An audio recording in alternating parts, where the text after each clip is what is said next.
Realisasi betul. Dari pendaftaran terakhir seperti dramatisasi. Akhirnya sampai UIN Jogja jam 1 lebih 20 menit. Sudah telat karena pendaftaran terakhir jam 1. Saya datang ke sana jam 1:20 menit sudah ngos-ngosan. Gasnya itu nek cara kewan itu tak siksa tenan gitu. Saya masih teringat waktu itu saya pakai Shogun Silver.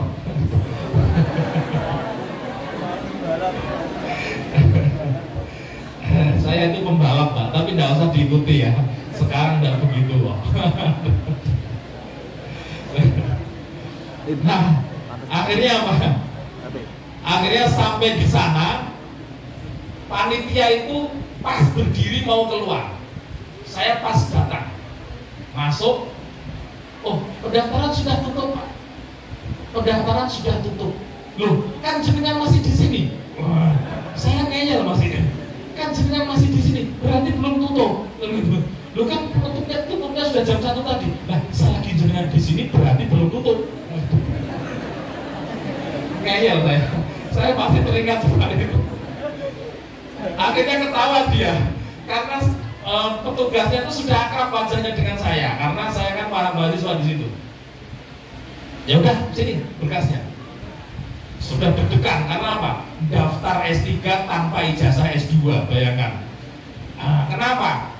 Karena tadi saya letih. Belum saya ceritakan bagaimana saya ujian S2. Jadi sebentar, sebelum ke situ ya, ujian S2 ya. Saya ujian TOEFL itu hari Jumat tidak berhasil. Senin saya ulang tidak berhasil. Rabu saya ulang berhasil. Nilainya 425 tadi kan. Begitu berhasil, saya langsung daftar ujian tesis. Rabu ujian tesisnya itu harus Jumat Pak. Jadi saya itu mendaftar berkas untuk ujian tesis S2 itu dosennya saya kasih syarat, Pak, tolong ujian saya hari Jumat ya. Loh kok begitu? Mahasiswa kok ngatur-ngatur katanya. Loh kenapa kok gitu? Karena hari Sabtu penutupan pendaftaran. Di hari Sabtu besoknya itu penutupan pendaftaran, Jumatnya saya baru ujian tesis S2. Kan tidak langsung ada ijazah kan? Tidak mungkin kan langsung ijazah jadi. Ijazah setidaknya 3 bulan berikutnya baru bisa. Akhirnya apa? Oh ya udah kalau gitu, Jumat siang ya ujian. Langsung saya daftar Rabu, Jumatnya ujian. Begitu ujian selesai, Sabtu pendaftaran tadi itu yang saya masih kurang satu syarat, yaitu rekomendasi dari Pak Rektor atau Pak Ketua STAI. Nah karena waktunya mepet, sampai di sana tadi jam 1:20 siang di UIN Jogja. Akhirnya saya kan deg-degan sudah, ini nanti mesti tanya ijazah kan gitu kan. Mesti tanya ijazah. Loh ijazahnya mana Mas? Ijazahnya mana kan? Loh ijazahnya di bawah kan gitu. Kan itu lantai 1, lantai 2 ya. Ijazahnya di bawah. Ya bawa ke sini, kelihatannya belum jadi Bu. Lah kok belum jadi gimana? Lah saya ujiannya baru kemarin. Dan hari Jumat ujian S2 selesai, magister, S3-nya baru daftar dan tanpa ijazah. Kalau nggak percaya jangan tanya aja di bawah Bu. Ijazah saya ada kok. Dan saya tidak ngapusi kalau hari Jumat kemarin saya ujian. Wah dia geleng-geleng lagi. Kamu ini katanya. Akhirnya saya boleh daftar. Senangnya bukan main, luar biasa. Jadi bisa daftar dan akhirnya kemudian daftar. Saya masih ingat ranking saya adalah ranking 17 dari 30 orang. Artinya masih masuk. Yang diterima itu 30 orang. Saya ranking 17. Dapat beasiswa S3. Jadi S1 beasiswa, S2 beasiswa, S3 beasiswa. Itu karena tidak modal ya. Kalau kamu tidak modal tapi juga pakai pinter, bisa modal mencari duit dulu sambil kerja, sambil kuliah juga bisa, atau sambil kerja terus tiba-tiba dapat istri yang orang tuanya kaya terus jalur sekolah ke orang tuanya juga boleh. Atau kamu sekolah S1 kemudian belum selesai, terus kamu menikahi seorang yang sudah mapan terus kamu disekolahkan S2 juga boleh. Itu kan hanya cara Allah saja. Yang penting kamu jadi orang pinter. Paham maksudnya? Jadi orang pinter itu caranya banyak, tergantung kondisi kalian. Tapi intinya adalah yang pertama, keikhlasan harus kamu jaga ya. Kamu pastikan kamu ikhlas. Mencari ilmu itu ikhlas. Kalau ada orang mengkondisikan kamu tidak ikhlas, maka kamu segera tepis itu. Sekarang saya tanya, kalau kamu kuliah itu mencari ilmu karena Allah atau untuk pekerjaan? Kira-kira wae, kira-kira. Kamu masuk MIPA, masuk apa? HI, masuk farmasi, masuk apa mulai? Kamu pengen apa? Atau FKIP, apa segala macam. Itu kamu niatnya lillahi ta'ala atau niat karena pekerjaan? Ayo, jujur aja. Nah, udah jujur acur gue. Kalau niatnya karena pekerjaan, semenjak malam ini kamu ubah. Ya, semenjak malam ini kamu ubah. Kamu mau belajar agama, mau belajar umum, harus dilandasi niat karena Allah. Nah, kalau dilandasi niat karena Allah itu, orang mau berkicau kayak apapun, kamu santai saja. Misalnya ada orang begini, kalau di hadapan kamu sudah jadi sarjana, ternyata masih pengangguran, terus dia bilang, alah kamu itu sudah sarjana masih pengangguran. Loh, kamu harus jawab gitu loh. Loh, memangnya mencari ilmu itu untuk dapat pekerjaan ya? Kok niatmu kok jelek banget? Kamu kayaknya gak pernah ngaji gitu ya? Ya ngaji kan aku sih. Kamu belajar itu bukan untuk pekerjaan, untuk menjadi orang pinter. Ya, jangan salah. Nanti Allah yang mengangkat sendiri. Ya, Allah itu menjamin kamu akan diangkat derajatnya. Kamu nggak usah salah niatmu, gitu loh. Kita niat belajar ya karena Allah. Meskipun ya pengen dapat nilai juga, ya tetap karena Allah, gitu loh. Maksudnya jangan salah bahwa ini bukan untuk duniawi, tapi untuk mendekatkan diri pada Allah Subhanahu wa Ta'ala. Nah, gitu loh. Makanya harus benar. Semenjak di pondok sekarang harus benar dulu. Karena kalau tidak benar, kamu kuliah nanti jadi tidak benar semua. Nah, gitu ya. Makanya dulu ketika saya S2 ditanya oleh Pak D saya masih ingat sampai sekarang, gara-gara apa? Menyakitkan. Tapi waktu itu saya tidak terasa sakit, saking lugunya. Baru setelah ini saya cerna, sekarang kok terasa sakit ternyata ya. Saya ditanya waktu itu S2 masuk hukum Islam. Hukum Islam konsentrasi keuangan dan perbankan syariah di UIN Yogyakarta. Saya ditanya, adik saya tanya, Le, kamu masuk hukum Islam itu nanti jadi apa? Jadi naib ya? Jadi naib ya? Kalau waktu sini ngomongnya jadi naib ya? Kalau guyu sidik ngomong kayak senyum semu. Jadi naib ya? Tahu naib nggak kalian? Naib itu tukang awin ke, naib orang ngerti. Naib itu KUA gitu, KUA, tukang nikahnya kamu. Nanti kalau kamu sudah didatangi oleh KUA, kamu harus siap mobil tuh nikah. Ini yang laki-laki nih. Nah, yang perempuan harus siap, itu akhir perjombloan kamu namanya. Ya, jadi itu KUA yang menentukan itu. Kamu jadi naib ya, karena untuk sini. Saya jawabnya saking lugunya, nggak tahu deh, saya juga nggak mikir itu kok. Saya juga nggak mikir itu, yang penting saya belajar gitu aja. Saking lugunya. Setelah itu saya pikir-pikir di kemudian hari, oh ternyata menyakitkan ya. Kenapa? Ya karena orang lain persepsinya sudah salah gitu loh. Bahkan itu orang terdekat kita. Kadang bahkan kita diginikan sama orang-orang terdekat itu. Allah rasa kuliah, kayak kuliah kayak nyatanya orang kerja, kayak podo pengangguran. Itu dia persepsinya salah tentang kuliah. Kuliah itu untuk mencari ilmu yang diperintahkan Allah. Kalau kamu sudah mencari ilmu yang diperintahkan Allah, kamu sudah benar. Itu ikhlas, itu sudah benar. Nggak usah kamu tambah-tambahin bahwa ini niatnya untuk pekerjaan. Pekerjaan itu akan mengikuti dengan sendirinya atas izin Allah kalau kamu niatnya benar. Paham ya? Nah, maka jangan salah. Nanti kuliah sekali lagi mau kuliah umum, kuliah agama, lillahi ta'ala. Kuliah umum tetap ngaji di sana. Kenapa? Karena niat lillahi ta'ala. Oh, gitu ya. Jadi tetap ngaji. Sana ada liko-liko, ada tafkir, ada kajian, tetap ikut. Nah, kenapa? Karena niatnya lillahi ta'ala. Niat lillahi ta'ala itu artinya sambil kita kuliah. Kalau kuliahnya umum berarti tambah wawasan keislaman ketika kuliah. Kalau kuliah kamu agama, ya sudah, kuliah mungkin sudah menjadikan kamu ustadz dan kiai. Wah, gitu. Tinggal ikut organisasi biar tambah pinter, punya wawasan. Nah itu, kalau kamu nanti melaksanakan itu, maka yang ada adalah hidup ini enjoy.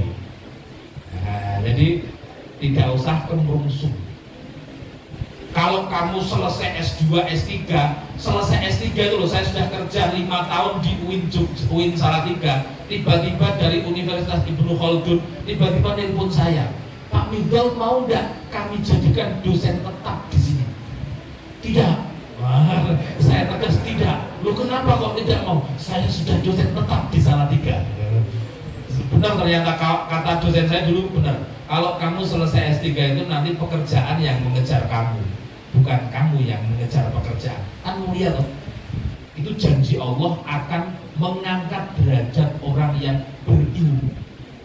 Jadi pekerjaan itu mengejar kita. Saya sampai sekarang stres. Saya itu DPS BMT sampai 5. DPS Lazis datang, kemudian di UIN Salatiga juga, di Alimah nggak boleh keluar. Alimah nggak boleh keluar, saya sudah bilang sejak 3 tahun yang lalu mau keluar, nggak boleh.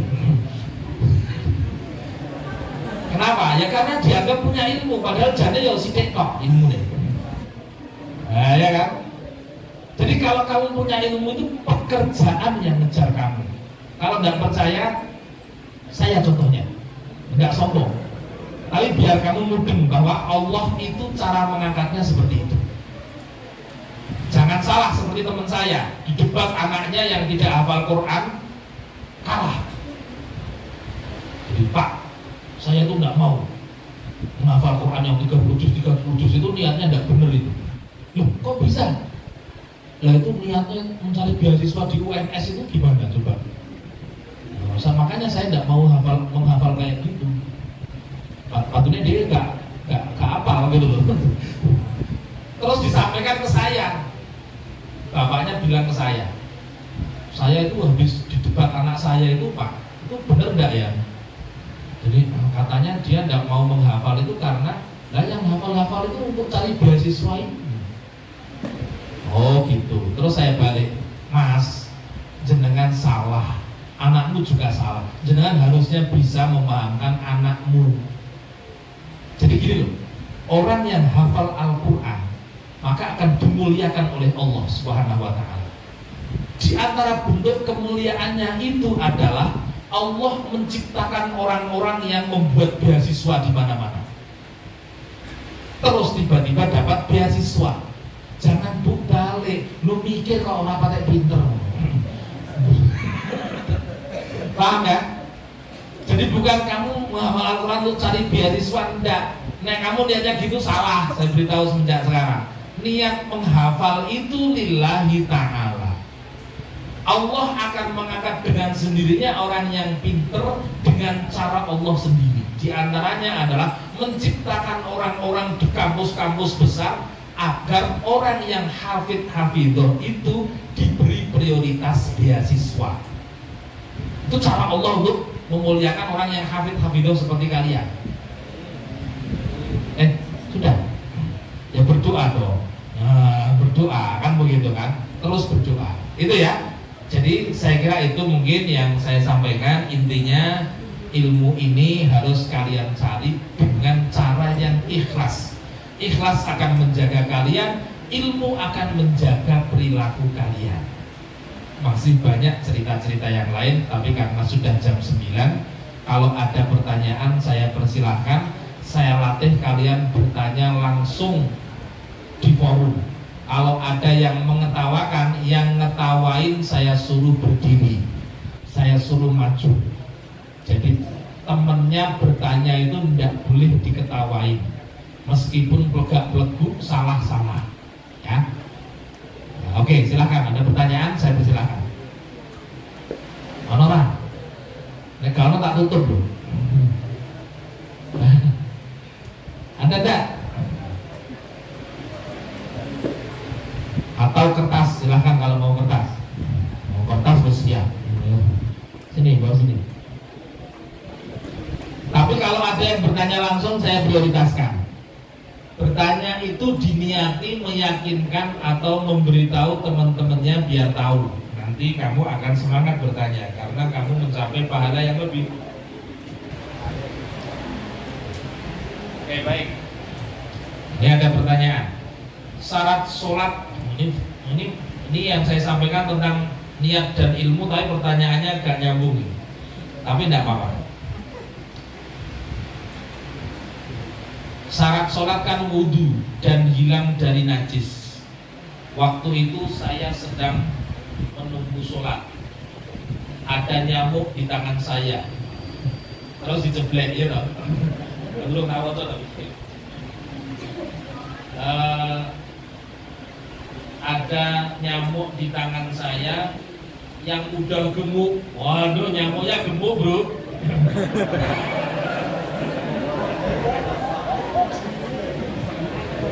Setelah melihat refleks saya pukul, darahnya berceceran di tangan saya. Ini pembunuh berdarah dingin. Berceceran di tangan saya. Hukumnya gimana tak? Apa? Karena nyamuk itu tidak mengalir darahnya. Kalau darahnya mengalir, kamu batal. Bukan batal ya, sebenarnya fasid, rusak, sholatnya rusak jadinya. Seperti kamu kena najis. Tapi kalau kena najis, kemudian kamu segera singkirkan, itu masih dianggap tidak batal. Tapi kalau najisnya terus dikemi terus, tapi baru sebaiknya diulangi. Itu ya. Jadi standar darah itu dianggap najis atau tidak, itu adalah mengalir atau tidak. Bukan berarti kalau darah tidak mengalir tidak najis, bukan, tetap najis, neng dianggap sidik, gitu loh. Paham ya? Jadi semua darah itu najis. Tapi kalau darah nempel di kamu gara-gara nyamuk, kira-kira mengalir atau tidak? Orang-orang yang mengalir loh, kira-kira loh. Nah, berarti tidak masalah. Nah, gitu loh. Tapi kalau mengalir, nah itu baru dianggap batal. Nah, gitu ya. Ini apa lagi? Ada lagi yang mau langsung? Saya prioritaskan. Yang mau bertanya langsung? Assalamualaikum. Waalaikumsalam.